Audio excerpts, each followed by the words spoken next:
Talvez você tenha feito constantemente estas perguntas. Onde posso encontrar refúgio num mundo cheio de conflitos? Ou, como e onde posso encontrar força para vencer nesse mundo que oferece tantas derrotas?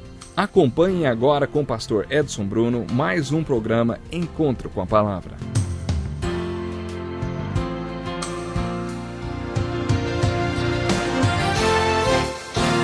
Olá, seja bem-vindo ao Encontro com a Palavra e bem-vindo à continuação do estudo da Carta de Paulo aos Romanos. Nós estamos estudando o capítulo 8 de Romanos. Acho que todos nós, crentes nascidos de novo, identificamos-nos com o que o apóstolo Paulo diz nesta carta.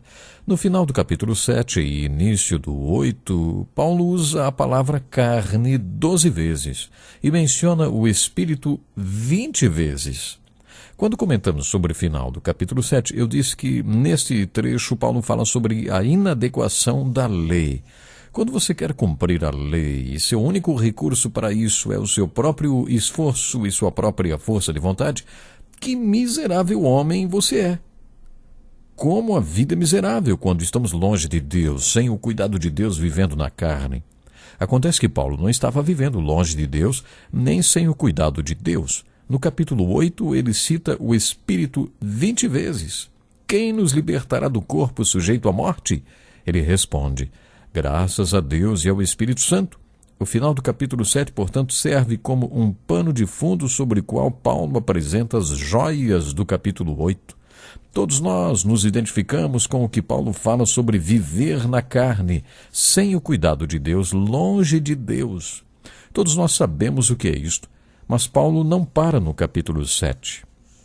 O capítulo 7 é uma preparação para o 8. Por causa da graça e da misericórdia de Deus e não por causa dos nossos próprios méritos. Antes por causa do que Deus fez em Cristo e por causa do que Cristo está fazendo no mundo hoje, por causa do Espírito Santo e do que o Espírito Santo pode fazer em nós, não precisamos parar no capítulo 7. Podemos chegar ao capítulo 8 declarando que pela graça de Deus não estamos mais sem o cuidado divino, longe de Deus e do Cristo que hoje é. Não, temos o Espírito Santo, o próprio Deus, o autor de todas essas verdades maravilhosas do livro de Romanos. Por tudo isto, podemos nos identificar também com o capítulo 8. O que mais me fascina nesta epístola é a argumentação de Paulo. Siga o raciocínio dele e o acompanhe. Tente compreender toda a sua argumentação. Peça que o Espírito Santo o ajude a compreender o raciocínio de Paulo. Para mim, esse é o texto mais profundo que eu já li. Grandes teólogos como Martim Lutero e tantos outros nomes de peso da igreja afirmaram que o livro de Romanos é uma obra-prima das Escrituras. Eles mal puderam expressar a importância e profundidade da carta de Paulo aos Romanos. Eu estou começando a entender por que todos eles pensaram assim. A partir do capítulo 5, Paulo começou a enfocar o tema principal desta carta e sua argumentação. Gostaria de enfatizar como esse tema é desenvolvido desde o capítulo 5 até o capítulo 7, de forma que quando chegamos ao capítulo 8 percebemos que estamos ouvindo o assunto como se fosse a primeira vez. Os primeiros 2 versículos do capítulo 5 são um dos primeiros elos da argumentação de Paulo nesta epístola. Ele precisou de 4 capítulos para dizer isto no capítulo 5, mas no primeiro versículo Paulo sintetiza o que falou nos 4 primeiros capítulos. Tendo sido, pois, justificados pela fé, temos paz com Deus por nosso Senhor Jesus Cristo. Em outras palavras, Paulo estava fazendo uma exortação. Tudo o que precisava ser feito para que você pudesse ser reconciliado com Deus foi feito. Tendo sido declarados justos através do que Jesus Cristo fez por você, Paulo nos exortou a reivindicarmos o que é nosso. Tenhamos paz com Deus. Ele fez tudo o que poderia ser feito. Ele desfalcou o céu para que você pudesse ter paz com Deus. Por isso, agora usufrua esta paz com Deus. Paulo fez a mesma coisa na sua segunda carta aos Coríntios, capítulo 5, em que conta que Deus estava em Cristo quando Cristo foi pendurado na cruz para reconciliar o mundo consigo mesmo, não mais lançando nossos pecados sobre nós. Por amor a Cristo lhes suplicamos, reconciliem-se com Deus. Paulo fez esta mesma exortação no capítulo 5 de Romanos, versículo 1. No capítulo 5, versículo 2, ele inicia a parte seguinte desta carta ao dizer: por meio de quem obtivemos acesso pela fé a esta graça, na qual agora estamos firmes e nos gloriamos na esperança da glória de Deus. Esse é o tema enfocado nos capítulos 6, 7 e, é claro, no 8. No capítulo 8, Paulo apresenta sua conclusão e também o ponto mais alto de sua argumentação. Mas, para que compreendamos bem este ponto alto de sua carta, vamos mostrar como esse tema foi apresentado nos capítulos 5, 6 e 7. Nos versículos 1 e 2 do capítulo 5, ele concluiu os 4 primeiros capítulos e iniciou a argumentação dos 4 capítulos seguintes. A mensagem dos 4 primeiros capítulos é: Jesus Cristo morreu para que pudéssemos ser declarados justos e estarmos sob o sangue de Cristo. Não precisamos viver debaixo da lei do pecado, da condenação, nem do julgamento.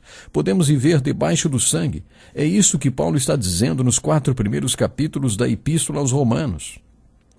Mas no versículo 2 do capítulo 5, ele começa a contar sobre o que vai falar nos 4 capítulos seguintes. Não apenas que fomos declarados justos através da morte de Jesus Cristo, que significa que se você morrer, irá para o céu. Essa é uma boa nova, mas não é tudo isso não. Nos capítulos seguintes, Paulo vai dizer que através de Jesus Cristo temos acesso à graça de Deus que precisamos para estarmos firmes na fé e vivermos como um crente deve viver. Tudo o que precisamos é estar em Cristo, no Cristo vivo e ressuscitado. Por isso, se você puder estar ligado a Cristo, aquele que é, você encontrará tudo o que precisa para viver como um cristão deve viver. Este é o ponto do versículo 2.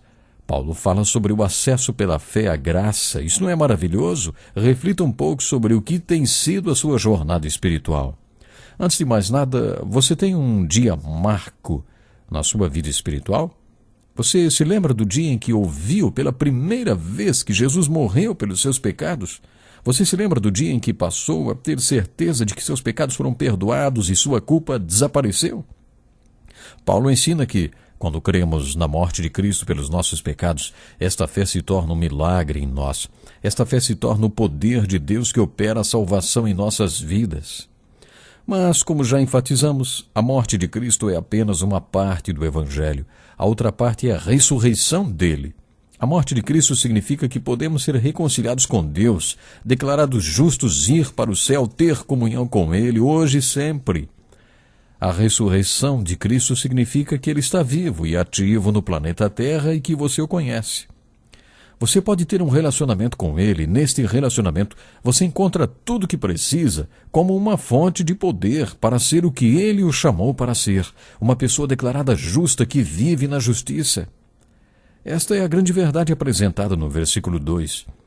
Este é o enfoque dos capítulos 5, 6, 7 e 8, nos quais a argumentação atinge o ponto mais importante. Observe que no capítulo 5, Paulo afirmou que além de termos paz com Deus e nos alegrarmos na esperança da glória de Deus, podemos ir um pouco mais adiante. Devemos também nos alegrar na tribulação, porque a tribulação, você deve se lembrar, dá acesso à graça de Deus. Quando fomos salvos, quando cremos pela primeira vez no Evangelho, que nossos pecados foram perdoados, quando cremos na morte e na ressurreição de Jesus, fomos introduzidos à graça de Deus, o poder para viver como uma pessoa justificada.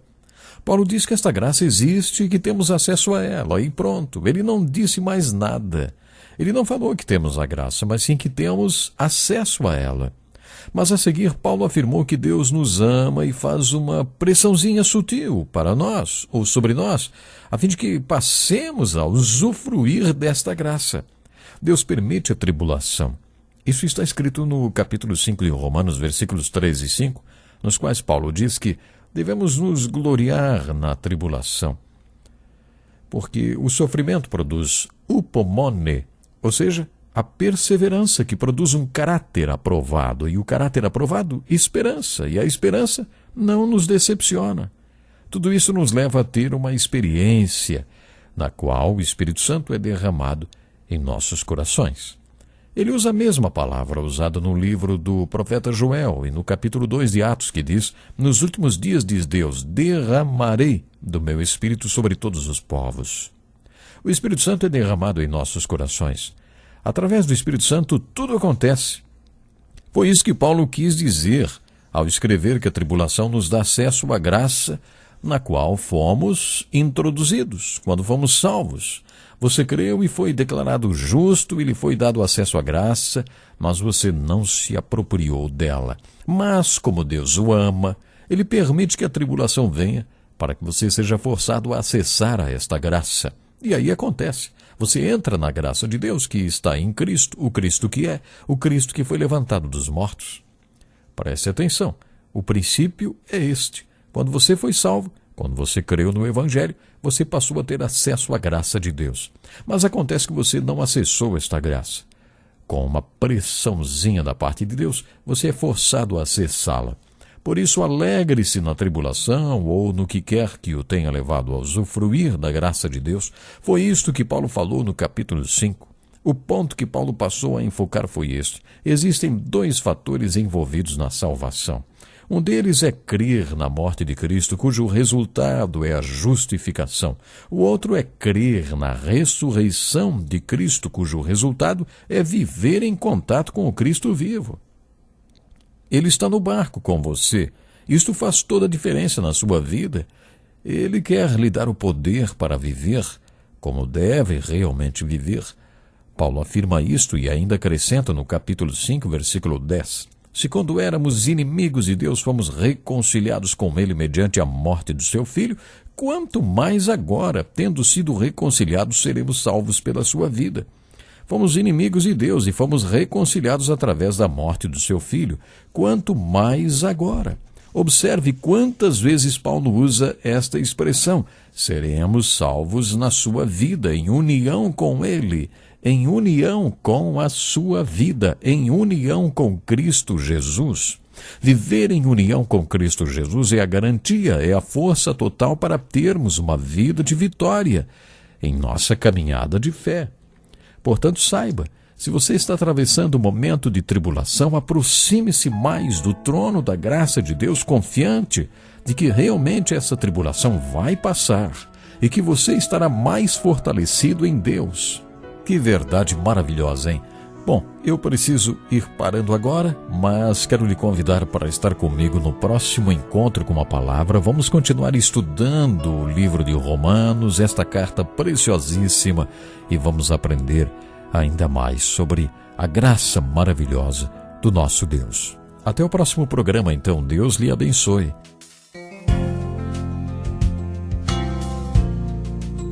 Que lição importantíssima. Obrigado, pastor Edson Bruno. Prezado ouvinte, coloque em prática o que você ouviu aqui. Sem dúvida, sua vida será grandemente abençoada.